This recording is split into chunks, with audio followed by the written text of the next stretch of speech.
नमस्कार प्रणाम, कैसे हैं आप लोग? शायद अच्छे ही होंगे। आज बहुत खुशी की बात है।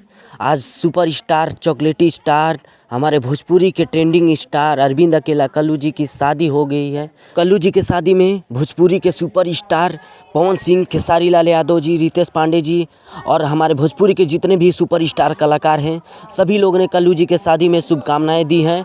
और आप लोगों को बता देना चाहते हैं कि भोजपुरी के सुपरस्टार दिनेश लाल यादव जी भी आए हुए हैं शादी में, जो इस समय आजमगढ़ के सांसद हैं। और कल्लू जी के शादी को सभी लोग एंजॉय कर रहे हैं। भोजपुरी के सुपरस्टार अभिनेत्री अमरपाली दुबे जी भी आई हैं। दिनेश लाल यादव और अमरपाली दुबे जी भी आई हैं। और देखिए कल्लू जी की शादी कितनी धूमधाम। कल्लू जी के शादी में भोजपुरी से लेकर बॉलीवुड तक जितने भी कलाकार हैं, सभी लोग कल्लू जी के शादी में शुभकामनाएँ दिए हैं। लोग हमारे चैनल को सब्सक्राइब जरूर करें। धन्यवाद।